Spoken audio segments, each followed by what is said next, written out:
မင်္ဂလာပါကျွန်တော်တို့ဒီနေ့ note တွေရဲ့ value note တွေရဲ့တန်ဖိုးတွေကိုလေ့လာရအောင် note တွေရဲ့တန်ဖိုးကိုလေ့လာရင်းနဲ့ကျွန်တော်တို့ဒီခက်တဲ့လေ့ကျင့်ခန်းကိုလည်းလေ့ကျင့်သွားကြအောင်ပထမဦးဆုံး whole note ကိုလေ့လာရအောင် whole note ကတဘာအပြည့်တန်ဖိုးရှိရယ်4 time တဘာမှာတစ်ချက်ပဲတီးပြီးမှ4 bit ကိုတန်ချိန်ဆွဲတယ်ဥပမာတစ်လုံးတီးလိုက်တယ်1 2 3 4 4 အထိတန်ချိန်ဆွဲထားတာဒါသူ့ရဲ့ note တန်ဖိုးပါ1 2 3 4 half note ကျတော့ whole note ရဲ့တစ်ဝက်ပေါ့တဘာမှာသူက2 bit စီရှိမှာဥပမာ1 2ဒါ half note ရဲ့တန်ဖိုး3 4 1 2 3 4တစ်ဆက်တည်းသိရင်1 2 3 4 1 2 3 4 quarter note ကျတော့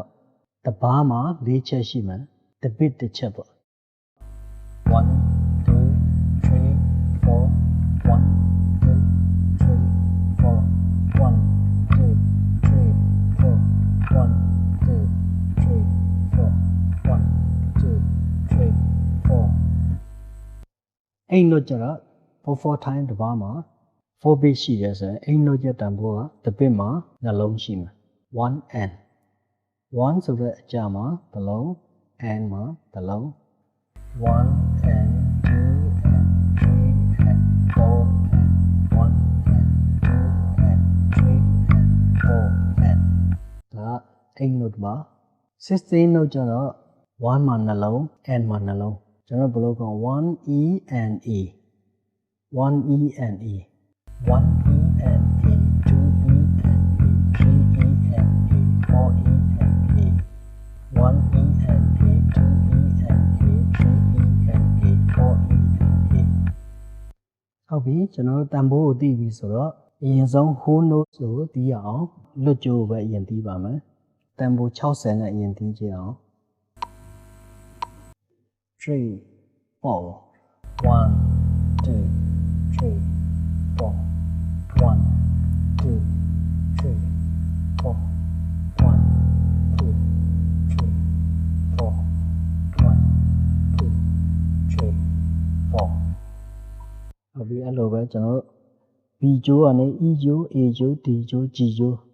တကျိုးချင်းစီကိုတပါးစီပြီးကြအောင်1 2 3 4 1 2 3 4 1 2 3 4 1 2 3 4 1 2 3 4 1 2 3 4ဟုတ်ပြီကျွန်တော်တို့တစ်ခါပြန်ပြီးပါမယ်ဒီတစ်ခါအောက်ကိုဆင်းသွားမယ်လွတ်ကြိုပြီးပြန်တက်လာမယ်2 3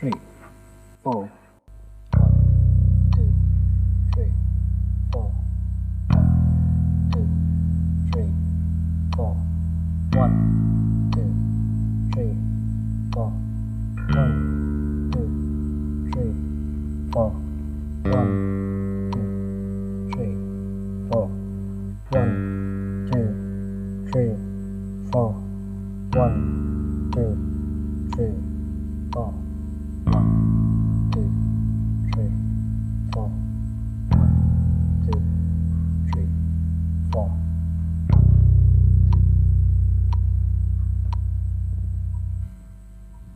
အခါကျွန်တော် half note နဲ့ပြီးကြအောင်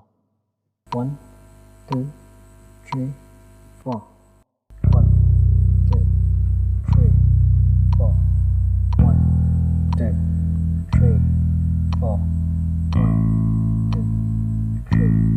4 1 2 3 4 1 2 3 4ပြန်တက်မယ်1 2 3 4 1 2 3 4 2 3 4 1 2 3 4 1 2 3 4 နောက်တစ်ခါကျွန်တော်တို့ဒီလွတ်ကျိုးကိုပဲကွာတာနှုတ်နဲ့တီးရအောင်